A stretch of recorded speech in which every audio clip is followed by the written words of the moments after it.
Here come the boys. Y'all ready to go swimming, baby? Come on. Give it up. Get out of that water. I tried telling y'all, it's swim lessons, baby.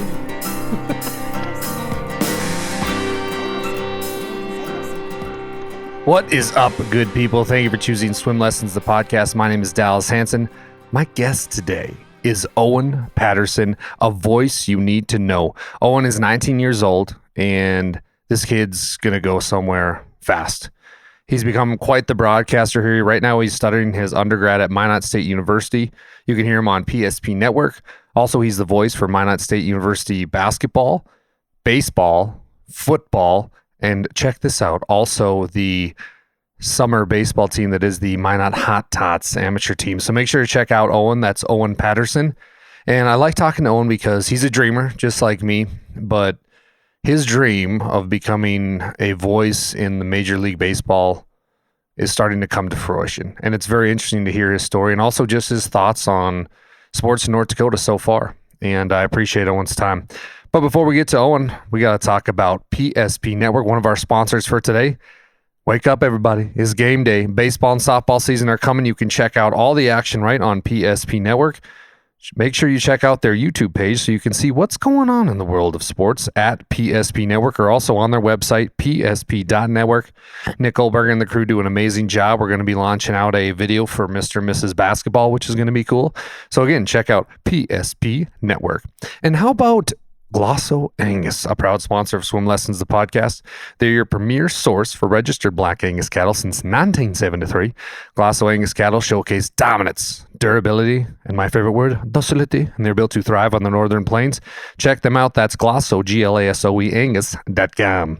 And my favorite place to eat in Williston, North Dakota is called River's Edge Bar and Grill. They're known for offering the best happy hour in town, providing unbeatable deals and a lively atmosphere. Guests can also enjoy a variety of entertaining activities, including bingo, trivia, and the very popular Name That Tune. Come on down River's Edge for great drinks, great food, and great fun. Hey folks, also make sure you check out Plains Window Cleaning, interior and exterior window cleaning on residential and commercial buildings throughout North Dakota. Call Jacob today at 701-609-0405. Again, that's Jacob Broughton at Plains Window Cleaning. Appreciate all those sponsors. Don't forget to subscribe to our YouTube page. And hey, if you're on Apple Podcast, give us a rating, give us a review. Tell us what you think. Honestly, good, bad, the other. I'm always open for suggestions. So give us a review. Also, make sure to subscribe on Spotify. But the YouTube subscription thing is a big deal. So if you want to buy me an early Christmas present, Santa's always watching. Make sure you subscribe to YouTube. My guest today, Owen Patterson, a friend that has become a great friend. So enjoy this one. I know I did. Here is Owen Patterson. What's up, buddy? Thanks for doing this. Not much, thank you. How about the Dean news? Pretty crazy last night. Breaking news yesterday. So, you don't really see something like that coming. You just think, and I've only been here up in Minot covering that team for 2 years. I can only remember like high school basketball back 10 years. You know, that's how far my memory goes back. And you just don't think that he's going to leave that team, you know. And I mean, you got to be in a good. He did a great job with that team, and he's got to be proud with those years of accomplishments, not only in Minot, but Dickinson as well. So breaking news that you're like, wow, how did they move on from that? But you got to congratulate the guy, man. Yeah. Well, like the post said too, his son Eric's going to Dickinson State. He's got another son that does track at Valley. So I mean, I feel like he wants to be a dad for a little bit, but like you said, dude, that's a big job. That's a big job opening up. Yeah, is it the biggest job in North Dakota? I've been told by a bunch of people, hey, that's the one right there. So I think it is. I mean, and then you've got like a couple people here on the radar right in the city of Minot who's going to apply outside. I mean, there's a lot, and the WDA, it's not going to be the same now without Dean, but now you might bring in somebody else. Yeah, that's a job that comes with a lot of pressure. Just being that, and I mean, Dean had to deal with that as well, and he dealt with it well. I mean, he's got a kid plan like that. You got to live up to all the expectations that just come with winning. And, you know, how do you live up to expectations that are, if you don't win, you know, if you lose once, that's a bad year. So, Yeah. I mean, he had to deal with that and did very good. Now somebody else has to take on that. So you got to find a real special person to lead a program like that. Well, I like where we are right at PSP in the broadcast booth. I mean, dude, it was so fun to work with you this year. And I wanted to say this to you right from the get-go, from the bottom of my heart, buddy.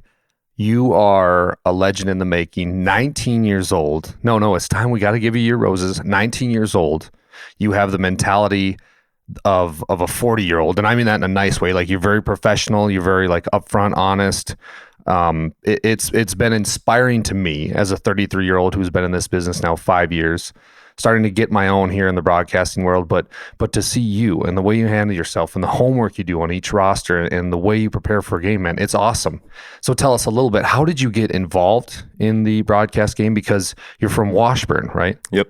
So what made you want to become a broadcaster? Because you have the voice. I mean, bro, when we went into B-dubs and we were trying to sit in the 21-year-old age group, and I'm like, Owen, all you got to do is talk to him, because they'll be like, yeah, he's 21, but then they looked at your baby face. Face like, doesn't match. yeah, you guys got to go back to the restaurant. But tell us, what made you want to become a broadcaster?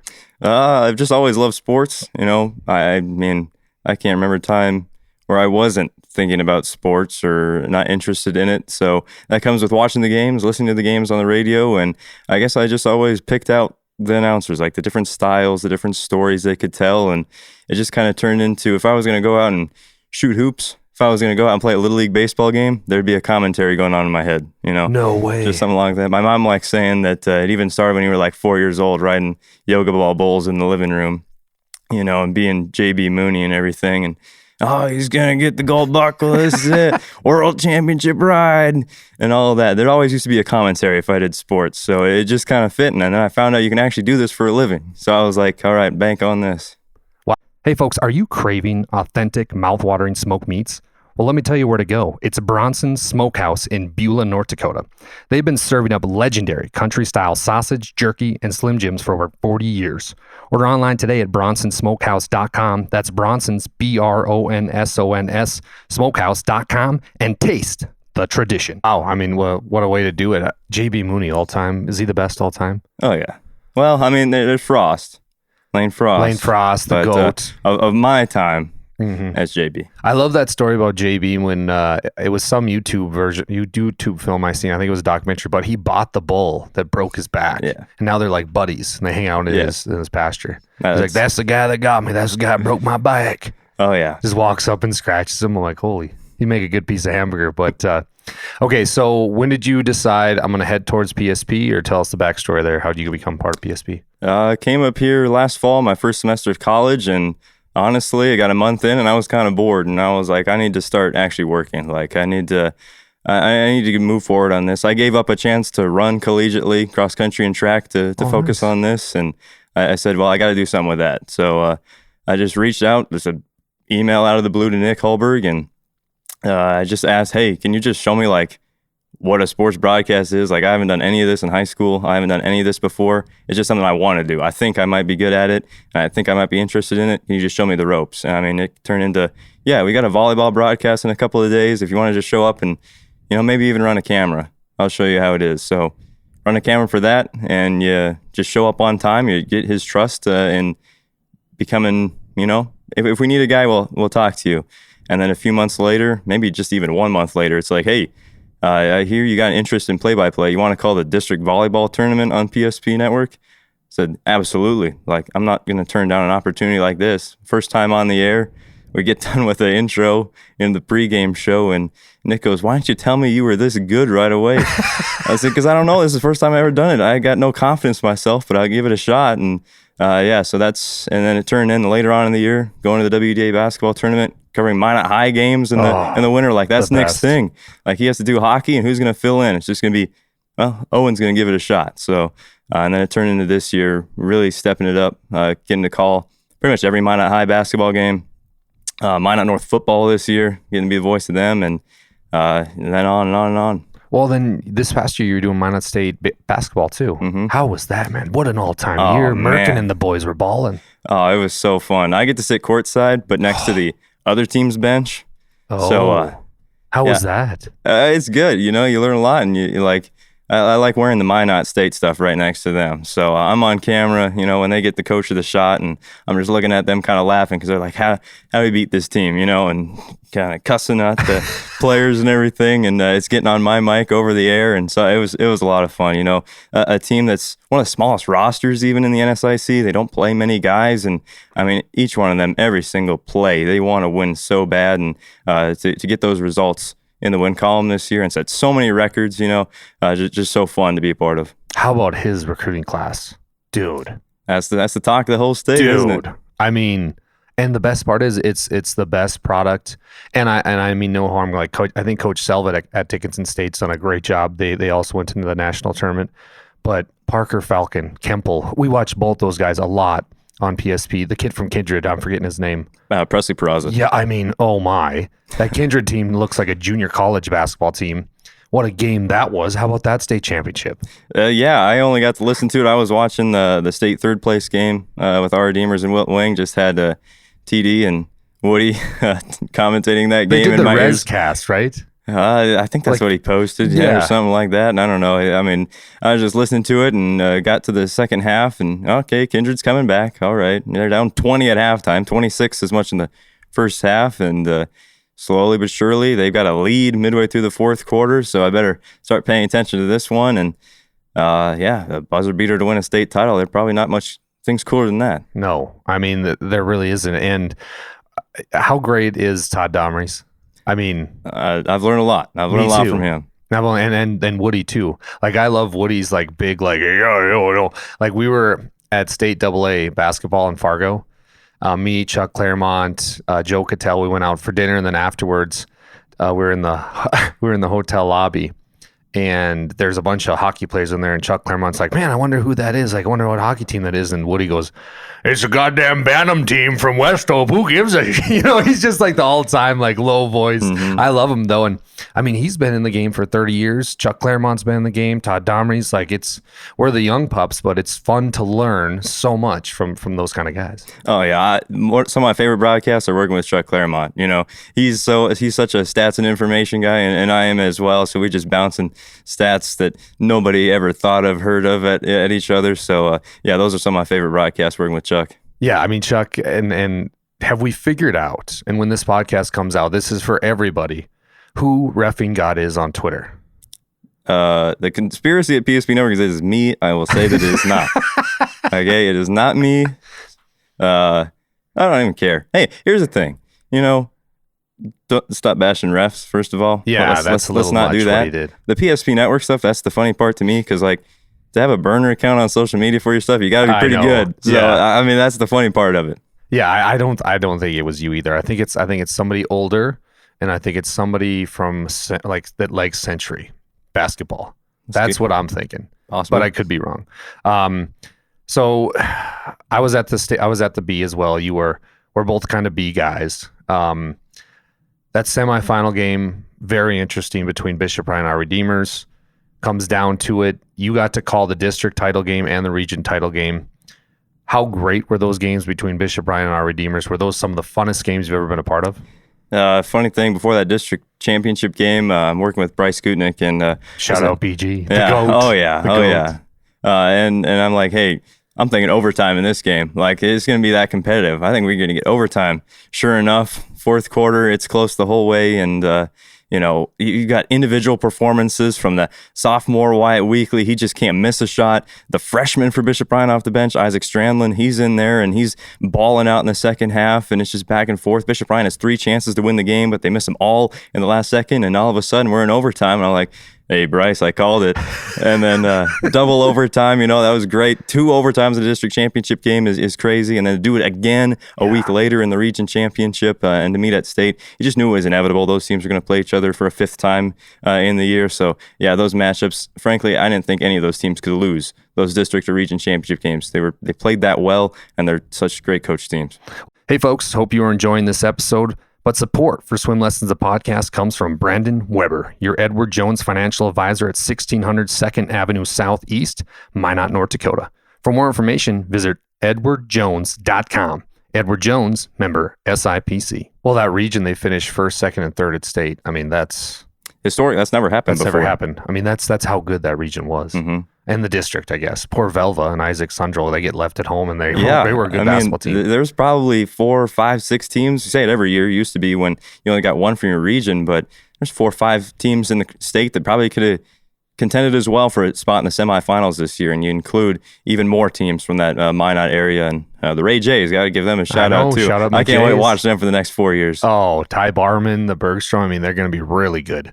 I mean, as an 8th grader, you had a put back dunk. I mean, that's freaky good. But how about that state championship game? You and I got a chance to call it. Weird game. West Hope had struggled to shoot the basketball throughout the state B. And I remember talking to Tanner Purington, who was doing color at WDAY, and he's like, who you picking? And I'm like, I don't know. It's going to be nip and tuck. I'm like, who you picking? He's like, I don't know either, but West Hope's got to shoot the ball if they're going to be in this game. And it didn't happen. And then you see what happened. I mean, it didn't feel like a blowout, though. Like it was a 16, 17 point game. But West Hope was always just felt like 2 threes away. 2 threes away, they'll start to go on a run. Yeah, and Bryce and I, we got to, one of my favorite assignments of the year was we got to go up to West Hope for that regular season game, and these are the top 2 in the state right here. Obviously, Wilton Wing was number 1, but like these are the 2 big guys in Division B this year, and they're going to play each other for the first time of what could be 4 this year. And West Hope battled, and they won at home. A very competitive game, but a game in the 50s. And the 2 times they played after that, West Hope, they barely even got to 40. So, yeah, they had to shoot. And Bishop Ryan, their game plan against them, I had to change a couple of times. I listened to your podcast with Coach Bosch, and just the way he's had to change things around. Playing with 6 guys, remember? Like, they won a state championship playing 6 guys. So to play against that West Hope scheme with that few of legs, pretty impressive to do. And, yeah, if you miss shots like that, they were open looks. What are you going to do about it? I don't know.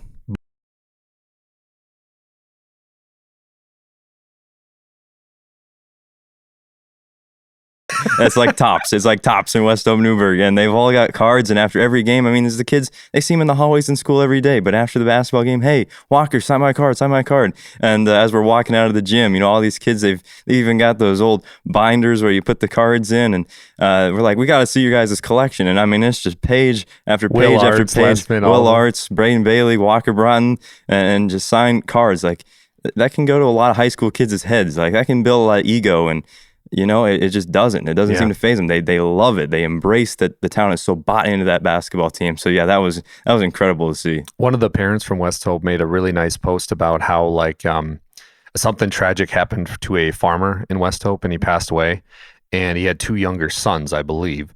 And the basketball team and football team as well kind of gathered around those kids. And for a birthday party for one of them, Walker Broughton dressed up as Patrick Mahomes and showed up, and it made this kid's whole year. So, I mean, not only were they good at sports, but they were better people. They did so much for the community. And that's what makes the B special, because you get these small, tight-knit groups where, I mean, let's be honest, West Hope Newburgh, they're going to be good next year, but they're not going to be what they were this year. I don't think so. And they're not going to have a Walker Broughton. They're not going to have a Bailey. This was the time, the chance to go back to back. And unfortunately they fell short. They got 1 though. That's more than a lot of people can do. But you get that opportunity, and that whole town senses it. Like the banquet they had afterwards. I mean, they filled up this banquet room, and the players walked in, and win, lose or draw, they still support them. Like it was a standing ovation. And I mean, Bishop Ryan, you look at Coach Bosch, who showed 0 emotion throughout the whole game, and the clock hit zeros and he's crying. Like Ramsey Walls, stone cold killer the whole tournament, the whole season. He's another guy, doesn't show much emotion. He's crying. I mean, you talk about another great hit for Minot State's Ramsey Walls. That dunk he had to seal it, that was, I mean, that kid, everybody's like, okay, he's 6'7", he plays inside, blah, blah, blah. Dude, I think he can stretch it out to the 3-point line. He's good shooter. He's a great shooter. Yeah. Like, you've seen him play a lot. What do you think of Ramsey? Oh, I mean, for Class B basketball at 6'7", you get a lot of, you're just tall. No, he can literally play anywhere on the floor. His game right now translates to where he's going, to Minot State, which I think is so good. It's good to see that it's not going to take him that redshirt freshman year, if that's what it is, to turn into a Division II basketball player. He can just go over there, a little more work on it, getting a little bit stronger even, and yeah, he's going to be a really good piece for Minot State. Do you do Minot State football? I will be doing, yeah. You will be? Well, yeah. Do you have a color guy? I was the color guy last year. Who was the play-by-play guy? Howard Wade. He's a graduate student at Minot State. We did all the home games together. And he's done now? Yeah, he'll be out. Where'd he go?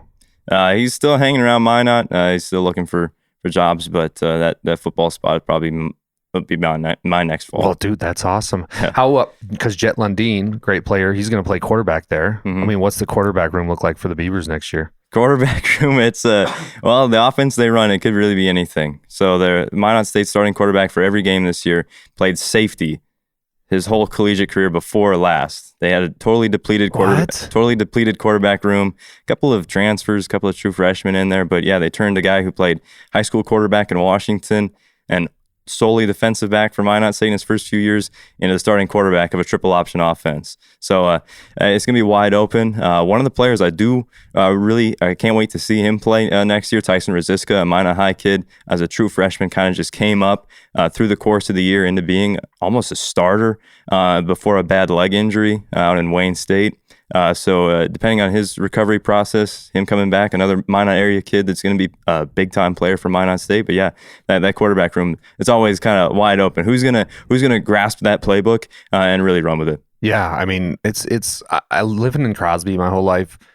I didn't know like Minot High and Minot State very much, believe it or not. I was so into Class B and stuff. And then when I start broadcasting, and then I hear about this Maggie Fricky girl from Minot High, and then I hear about Lily Bell and Coach Schwartz and this run they go on, and they win it as those two are eighth graders.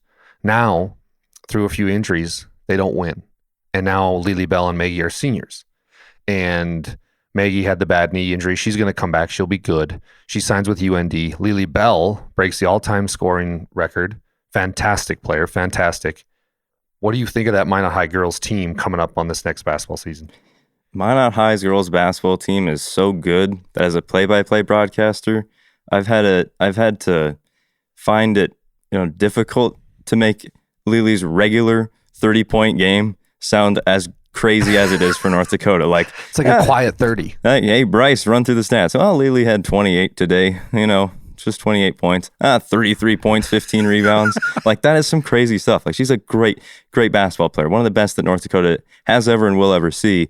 And yeah, Minot High, I mean, they've been playing together for so long. It's almost like what we're used to seeing at Class B.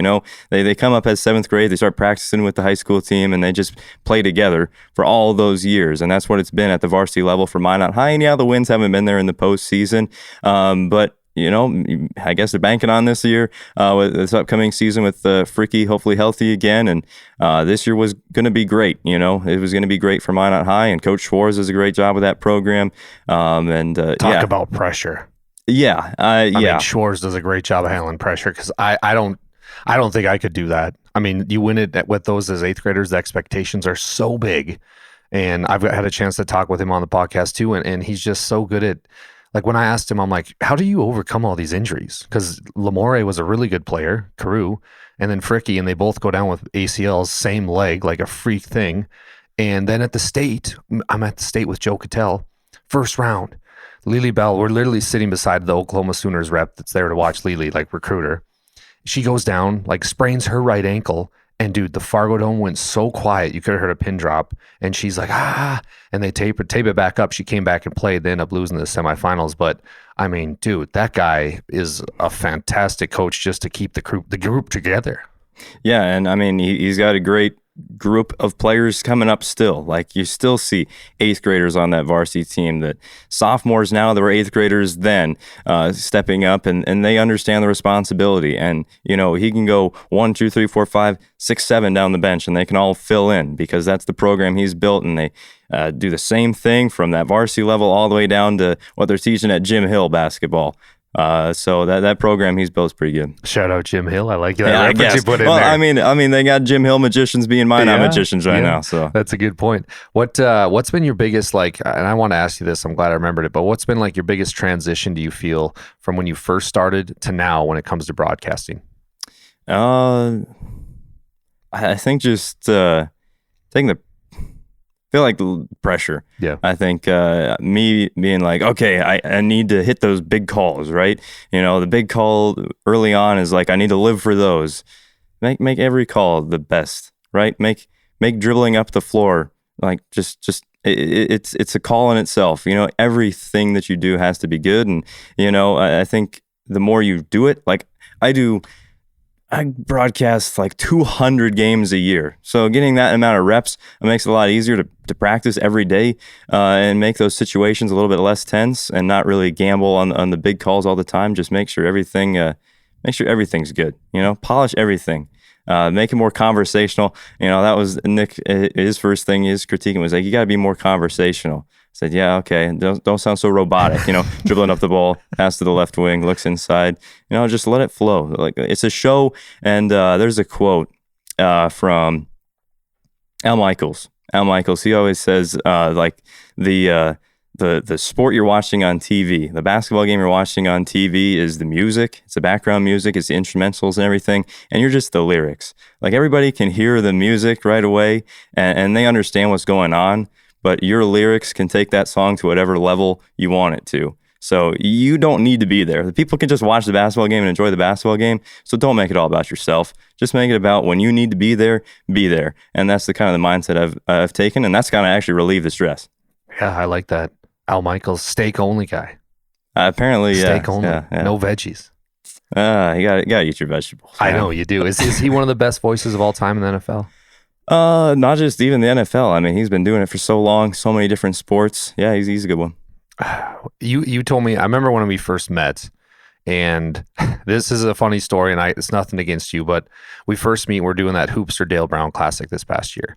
And Nick's like, yeah, go meet Owen, Bryce Gutnick, he'll be there, camera guys, go meet him and call a few games. I'm like, okay. And Owen, I know this might sound weird, but when you first meet you, you're kind of like, not standoffish, but you're a quiet cat. You're a quiet guy. So I'm like, hey, Owen, I'm Dallas. You're, hey, nice to meet you. And you're producing, so me and Bryce, and we're hitting it off. And then you and I called a few, and then we kind of, through a couple weeks, we become good friends. But Nick calls me after the first day of meeting you, and I'm like, I think Owen hates me. And he's like, dude, no, he's just quiet. And once he gets to know you, he'll open up. And then I remember, gosh, what game was it? I think, it was at the WDA, the state championship girls. You were on the call and I was sideline reporting. And that's the first time, like, I think you and I were like, okay, dude, this is awesome. We're becoming good friends. Cause that was so magical. You and BG on the call. I had you in my ear the whole time. I mean, the production was phenomenal. And that's just like the way it should be done. I mean, how much fun did you have calling that state championship game? It's probably my most fun. Like, I just think back on it, I'm putting my demo reel together and I'm like, why don't I just put this whole girls championship on there? Like, it was so fun. Like, I know Bryce always says, like, Owen was smiling the whole time. Like, you could hear it in his call. And, well, it was because we got Dallas roaming the sideline interviewing Derek Dissett the halfway through. He's down there getting injury updates, and he's interviewing the coach. And our camera crew down in Bismarck is so fantastic. Like, I don't have to worry about any of that. I know it's going to be good up there. So, and then just the energy in the Bismarck events. They're getting the call WDA championship. Like, last year, I didn't even get on the mic I got on the mic as a color commentator, a fill-in color commentator for a girls' state qualifier last year in the WDA tournament. And the next year, I get the assignment, you're on the WDA Girls Championship. And it was an incredible tournament that Bryce and I got to call. So to be in that moment, everything was just awesome about that day. How about this? And excuse me, I screwed that up. It wasn't state, it was WDA. But how about that Century girls team? I mean, I had them up in Williston, and the Williston high school girls, who are on the up and up, that's a good program that Broughton's got going. They beat them. They beat Century at Williston High. And then Century goes on this run and almost wins a state title. And they lost to a fantastic Horace basketball team, by the way, who was so good. The girl that's going to Gonzaga, Freeze. Jaden Hale. Wow, she's fantastic. And then they got this freshman guard named Donley, who is like 1,000-point scorer already as a freshman. She's going to get looks from all over. And they win state. But Century was really good. And I've never seen, like, the WDA is very tight. Like, you don't know what's going to happen. But then they get to state and they still keep it together. And I mean, that state championship game, it was back and forth for a little bit, but Horace really played well. I mean, that was a heck of a run.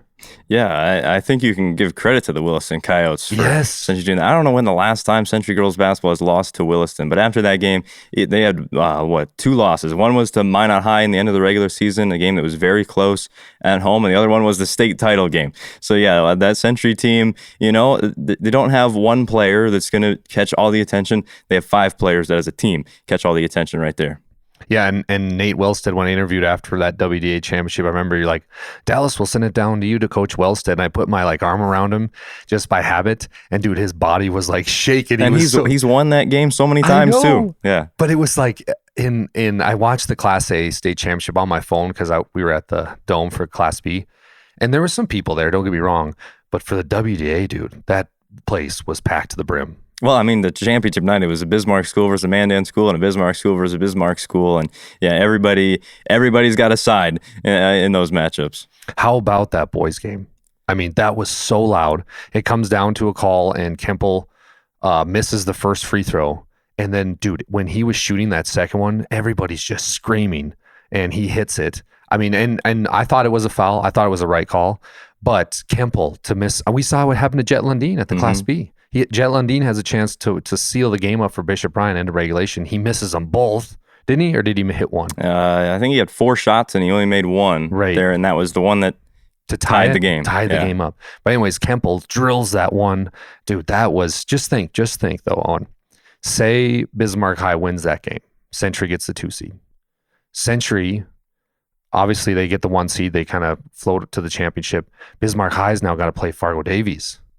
And right, because that's Century would draw Davies in the first round. Yeah. That's what I mean. If they would have lost that championship, how that could have changed everything. Yeah, it could have. I mean, they played each other in the championship game in the end, so it all could have. But yeah, I don't know. That you go back to making free throws at the end of the game. That's why he's in the end of the game. Yeah, at the WDA championship game, and the coaches down there, they have so much confidence in those players. You know, you shoot 1,000 free throws, and here's the one that actually matters. That's why you shoot 998 of them beforehand. So yeah, confidence in those kids. Confidence.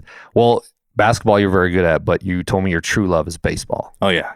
What makes you love baseball so much? It's a sport that I've loved the longest. It's a sport I played for the longest time, and you always like leave a sport and you're like, oh, I'm gonna miss it forever. When I get to show up to the ballpark, watching Hot Tots games, calling Hot Tots games, it's like I'm playing it. I just love the sport of baseball and the broadcasting side of it. There's so much storytelling you can do and weaving it in and out of the play-by-play part. That's what I love about being a broadcaster is telling those stories, being creative, learning those stats and information, and of course calling the game. So that's why I like baseball the most. It's a total blank canvas. Each game you show up and you can kind of do with it as you will. Where can you find the Hot Tots at? Where's that broadcast? Is that just AM radio? Mostly, well, we don't have a radio station covering the games yet. They're all live streamed on Northwoods League baseball. In the Northwoods League, a collegiate summer league that has 24 teams from North Dakota all the way out to Illinois and Wisconsin. So on their website, and then quite a few of our games are on ESPN Plus as well. Ooh. Yeah. Yeah, that's the awesome. debut game. Yeah, the Hot Tots job story is probably a whole 30-minute conversation. Well, let's hear a little bit of it. All right. So, I mean, first year of college, I understand, like, okay, if I want a summer job in play-by-play, it's going to be with one of these, like, summer ball teams in the Northwoods. It's going to be with the team in Pierce, South Dakota, and the Expedition League. It's going to be something like that. It's not going to be in minor league baseball yet. So I applied to 26 baseball teams across the country, from North Dakota to California to New Hampshire. And I don't get anything. I get response back from many of them or an interview at all. And it's just because I got nothing on my demo reel. Like, I'm an 18-year-old freshman in college with no experience at all except for a district volleyball championship. And not no more, though. No, and the Hot Tots were one of those teams. Not to disrespect the Hot Tots, but they were one of those teams that didn't even contact me back. I say, hey, what's the progress on this? Nothing. I went 0 for 26, and I just plan on playing one more year of Legion ball down in Washburn. I said, I can't do this. Like, I need to be calling baseball this summer. And just a month before opening day for the Hot Tots, I see their job has opened up again. I contact them, and I'm like, hey, so what's this all about? Like, yeah, our play-by-play guy we had, he decided to leave town. He's not coming up to Minot this year. I said, all right, I'm right here in Minot. I've got more of a demo reel with Minot State softball and Minot State baseball now. Would you just give it a listen this time? And they gave me the job, and I said, you know what? I got it. I got to run with it. And that turned into, I don't think there was much belief there. The manager of the team, she told me later on, she's like, the first time I met you, you were so quiet. I said, I had doubts. Like, is this the guy that's actually going to be the voice of our team? And the person that hired me, he's like, yeah, just like listen to the tape. It's good. He's going to do it. And so that kind of like doubted, like 0 for 26, carried that all through the summer, and turned into being an all-star announcer on ESPN Plus for the Northwoods League, turned into spending a whole week out in Minnesota, covering the playoffs. and also turned into being the softball announcer of the year for Minot Honeybees, the first year of the league. Well, let's go. So, yeah, that hot tot story is something that I really like. It's something that is kind of a learning lesson. Like, if you want something, you can go out and get it, and then, you can't let people down. You got to run with that once you get it. Wow. That's awesome, man. That's inspiring to hear. That's really cool. And see what I mean? Mature beyond your years. I mean, that's what it's going to take though. Like 0 for 26. And then that's how I got into it. Like I called 660 AM KYZ radio, and my mom's like, you should be a broadcaster. I'm like, no, I want to do stand-up comedy, because I was living in Phoenix, Arizona. Well, COVID hits. So I had to move back home, take the JV job at my high school coaching basketball. And the district tournament was going to be in Crosby, my hometown. So I'm like, I got nothing to lose. I was still coaching too. I was a JV coach. And I called 660 and just a regular telephone call. And I'm like, hey, is the sports guy there? Can I talk to him? And they're like, yeah, no, he's not here now, but what's your number? And he'll give you a call back. I'm like, he ain't going to call. This guy calls me back. His name's The Dagger.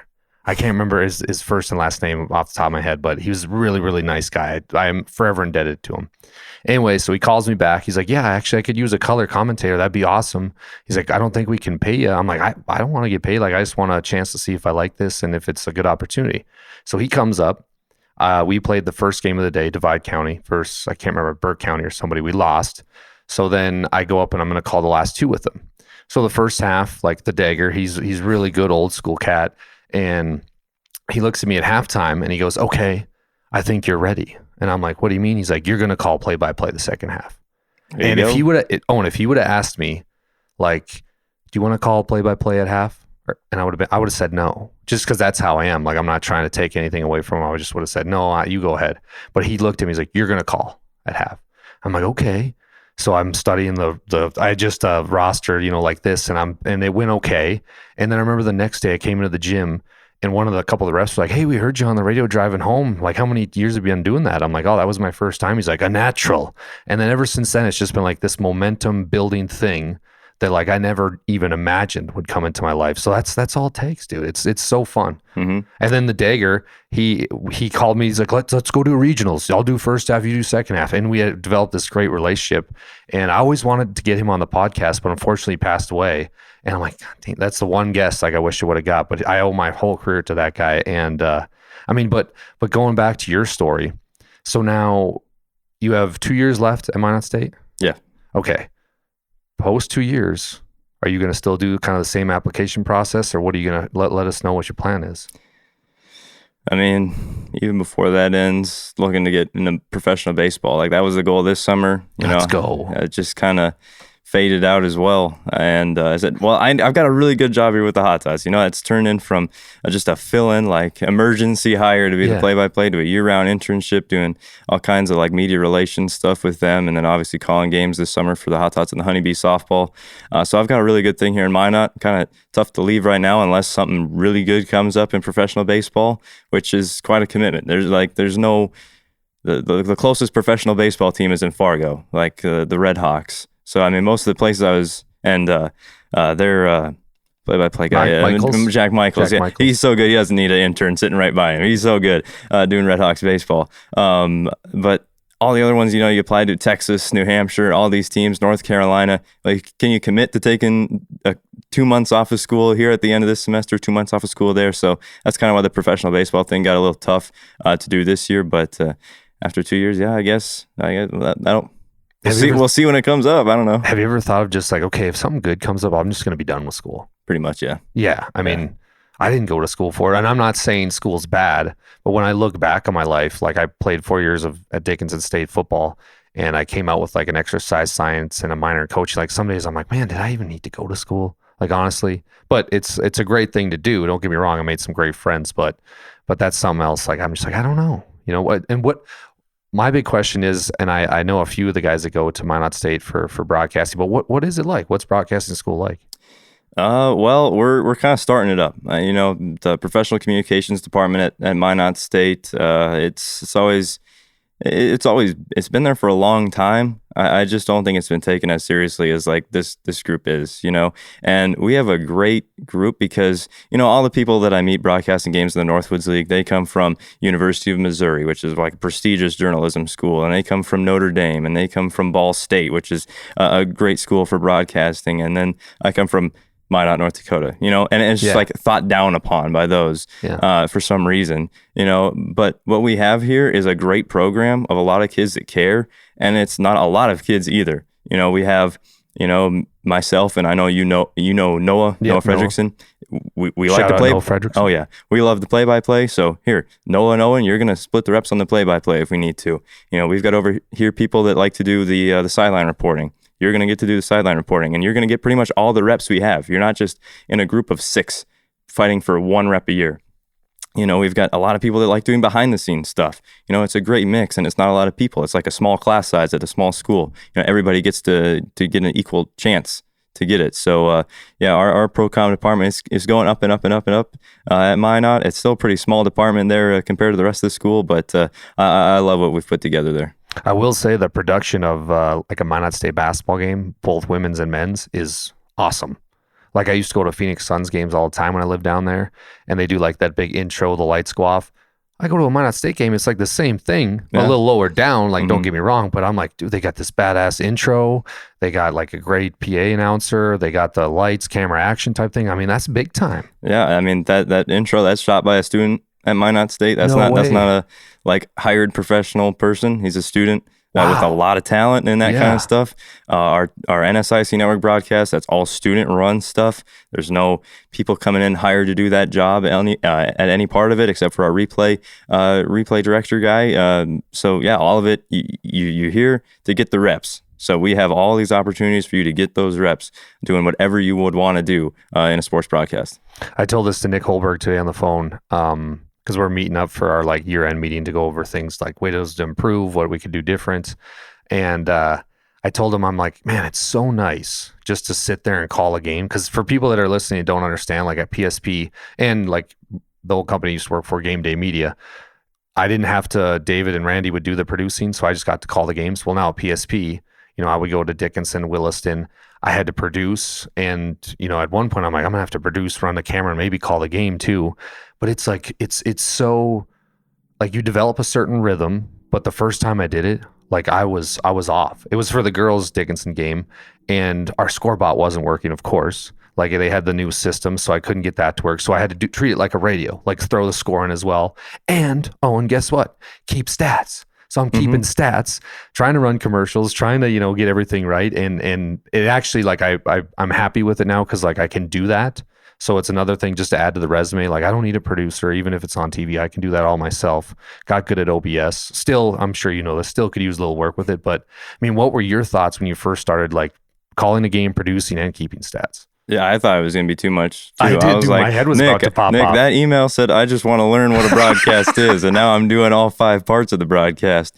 But no, I feel like, it's my show. I can take a lot of pride in what I put on PSP Network's YouTube channel. It's going to look good. Everything's going to work, except the scoreboard most of the time. But no, I get to take a lot of good pride in it. And then I go to the Hot Tots, and I got people in my ear, and all I got to do is talk baseball. So I got no responsibilities there except for to call the game with the Hot Tots and come back to PSP Network. And I'm like, this is how I feel like it should be. I'm pressing all these buttons and calling the game. And Bryce is great at keeping stats, so I don't have to do any of that anymore. Yeah, how good is Bryce Gunek at color? Yeah, from the first game we did to now, I mean, like, we've both gotten so much better at it, and such good friends. Like, you can tell we're just friends on the broadcast and talking sports. Like, it's just fun to talk sports with Bryce. He's also a fun guy to like have some wings with and a pop and just talk life. Like, I really enjoy the guy. Like, we argue about a lot of stuff, but it's kind of a show for PSP Network. We get along very, very well. But if there's a sports take and we have a hot take, we'll argue about it for sure. I also think exactly. I also think another thing that like a lot of people don't realize is the stress and the amount that our boss, Nick Holberg, has to put up with. I mean, dude, the amount that guy goes through, just like on a regular Minot High game, like just trying to make sure internet's good, laptops are good. Hey, the camera guys are showing up, right? Where are our camera guys? Okay, Dallas, you're ready to go. Do you have all your sheets? Who's your color guy? Okay, BG's coming, Nate Zachman's coming. Like, and the way he's grown this business into, like, I don't mean anything against Game Day or your live event. They're great. But what PSP's doing and the way he's expanding it and the way he's like that WDA championship night, the way he orchestrated that, and for him to say, I don't want to call any games, Like that, because me and you both know Nick, like he loves to call a game and he loves to call Mile High games. And for him to say, nope, I'm going to take a step back because I know this is what I have to do to grow the company. That's the sign of a true leader. Yeah, everybody's on the same page. There's nobody working for PSP Network that's not determined on being the best sports broadcasting company in the whole state, and we're all very talented, and we all understand that, and we all understand we're all talented. We don't have to do everything, and that's what kind of has happened there with that last example you had of stepping back and not getting to call a game, not being up there in the broadcast booth, because we all understand how good everybody is at doing their job, and we have the confidence. And I got to thank Nick. I mean, he's the guy that gave me that first play-by-play gig. Like, he set up this thing for me that's led, a few months now to having a podcast about my career, and it's a year and a half in. That's pretty crazy. So I got to thank Nick for all that. I mean, he's good at telling you, hey, good job on this, but here's something I would work on if I were you. Oh, yeah. I mean, he always says, Owen's the one play-by-play guy we don't get a Facebook comment about and all that. And the people in Bismarck are like, yeah, nobody rags on Owen. He must be perfect and everything. Division A Girls Region 3 Championship up here at the Dome, I screwed up everything in that broadcast. What do you mean? I mean, we had a camera go out just before the tip-off, we were down to one camera. My scoreboard never got on the screen. I was running up and down the stairs trying to figure that out. Our Wi-Fi was bad, and it was cutting out on everything.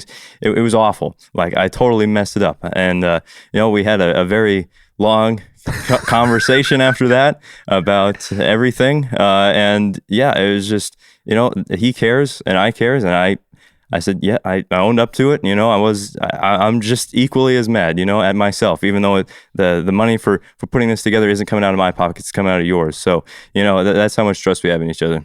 Yeah, I mean, it's amazing. And the thing that he's created, because he's had a love for broadcasting, and he worked for Beck for a while, from what I understand, and then he creates this thing. And I mean, it's just like, I know personally in my life, like, I owe a lot to 660 Game Day and now PSP, because I mean, if it weren't for PSP, I'd be, still mucking stalls and farming. And now I get to make a living, and I'm still going to do that here this summer. Don't get it wrong. Like, I still love racing horses and working with my parents, but like, this amount of momentum and this new life that it's given me is something I'm forever indebted to. And I'm sure you speak the same. Yeah. I mean, it's given me a shot to actually prove myself in broadcasting. And it's going to be a launching pad to something else, I hope. So yeah. This is going to come out Wednesday. So 2 days from now. Thursday, March Madness again, Sweet 16. I told you about some of my picks. I told you about Colorado State. I told you about some of the other ones. I told you about who was the one that played St. John's again? Calipari, Arkansas. But Arkansas won, so now the Jayhawks are. The Jayhawks, yeah. Kansas. Okay, so let's hear some picks for March Madness for people listening. Is Duke just going to roll everybody? My pick's Florida. I like Florida. I like Florida. I like Florida to win it all. My national championship pick is still in, so I can't say my bracket is busted yet. It got close against UConn the other day. But yeah, my pick's Florida. I picked Arkansas to go to the Sweet 16. I think you're coached by him. I know the recent struggles that he's had in March, but your team coached by Calipari. You're going to win games in March eventually. So yeah, my pick is still in. Obviously, Duke's a great team. Bryce's team is Duke, so I kind of have to pick against him a little bit. I know what he's favored. I like Michigan State a lot. I think Michigan State could come out of that region. That was a weird game last night against New Mexico. Yeah. Like, that was weird. They kind of looked bad at the beginning, and then they kind of started rolling, but then New Mexico came back. It was just, and how about Coach Pitino? You get bounced, and then you travel all the way across the country to watch your son. It's always good to have two favorite teams in the bracket. And then they get bounced. Like, I bet he doesn't feel very good right now, but... No, I'm sticking with my pick. I'm picking the Florida Gators. I got to roll with Duke, dude. All right. Cooper Flagg is so sick. What do you think about Dan Hurley? Specific taste, I guess. The comments after the game. Like, I like him. I like the enthusiasm. You know me. Like, I sometimes get too excited on broadcast, but like, some of the things he's saying, it's like, come on, coach. Yeah. Not everything he does is something that I can agree with. Yeah, I'm with you. Well, believe it or not, buddy, we've been at this for a minute here. Swim Lessons, podcast about overcoming tough times. You shared with me a few really good stories about overcoming those tough times, but Owen, leave us with something. What's something you say to yourself when your back's against the wall and you're trying to get through something? Ooh, there's a Yeah, there's a Lakota word, a Lakota Sioux virtue that I learned about, and it's called Wawashi Tonka, and it means patience and perseverance. And it's kind of like people lose their Wawashi Tonka these days. You know, everything's on your phone, everything's right now. Success can happen, and like if you want to talk about March Madness, that McNeese, as a student manager, he can blow up in a day. Yeah. You can have 6 figures in a day. You know, but you set long goals for yourself. What do you want to be? And those goals, you got to set out long and then have shorter goals. And you got to have patience to get there and perseverance through all the things, going 0 for 26 trying to find a job. But you have that goal. I'm going to be a play-by-play broadcaster this summer, not next summer. I'm not just going to play baseball, even though I'd love to play baseball. They were a great team. I'm going to broadcast games. I'm going to have that perseverance to get to those goals and the patience to get there as well. So Wawashi Tonka is one of my favorite words. Wawashi Tonka. You got to get that tattooed. That's got to be a tattoo. I don't do tattoos. somewhere. I don't do tattoos. I'll just put it on a shirt. Well, listen, buddy, I believe in you. I think you're the sky's the limit with you. You've got everything and more to give this world, and I cannot wait to see what happens with you. But give us a quick plug. Where can people follow you and follow your journey? At Owen PXP everywhere. So Twitter, X, Instagram. I don't post anything on TikTok yet, but YouTube as well. I got demo reels out there for all the sports. So yeah, at Owen PXP. Those demo reels are tough. I'm putting mine together right now. That takes a long time. Yeah, they say you should update it after every broadcast, but again, I do 200 broadcasts. How am I going to do that? But how are you doing? Are you going through like just clipping, like screen recording it and then putting it up, or what are you doing? Yeah, pretty much. Yeah. I mean, the Minot State ones, we can all download those and cut them up. But yeah, and then plus, like, I'm very critical of my own work. So does this deserve to be on my demo reel? Like, it wasn't very good, and everybody says, yeah, that was your best call. I said, but I don't know, it just doesn't sound right to me. So it doesn't work on my demo reel, but it's for other people to like. So yeah. Well, listen, buddy, good luck. Can't wait to work with you. If you're around next year, hopefully you are. And don't forget about that color thing for Minot State. Your boy Dal is ready to go. Oh, football? Yeah. Yeah, why not? All right, cool. Why not? All right, bro. All right, well, thanks, buddy. Again, follow my guy, Owen. He's going to be in the big league someday. Next, Dick Bremer. Brian Bremer, what's his name? Yeah, you know, I got another great story about Dick Bremer, but I don't know if you still got time for this. I got time. We got all sorts of time. It was like late elementary school, like 5th or 6th grade. We had just a weird project, like send a letter to people you look up to. You sent one to Dick? And a lot of people are just like, hey, I'm going to send it to my grandpa. I'm going to send it to my aunt who is a nurse or anything. Yeah. Well, not dumb. I mean, those people, they mattered a lot. Right, a lot more than the broadcaster for the Twins. But I don't know. I sent mine out to the spring training complex in Fort Myers, Florida, to Dick Bremer. And, you know, you can disregard that. It's a 5th grade handwritten letter saying, hey, I love listening to you, broadcast Twins baseball, and I can't wait to have your job one day, you know? And he sends me back a handwritten letter and a signed card from Fort Myers, Florida, before he's getting set for Major League Baseball season. So Dick Bremer, I mean, he is one of my favorite broadcasters all time, even without that. But since then, yeah, absolutely. What? Yeah. Did you frame it? It's still hanging up in my my home bedroom, yeah. Yeah, you got to keep that forever. Oh, yeah. I mean, that guy's all time. Uh-huh. I still remember going to my grandparents' place and they'd have it up on FSN and just listening to that voice. I mean, that is the greatest voice. Mm-hmm. He's a man. All right. Well, that's a wrap. Appreciate you, Owen. All right, thank you.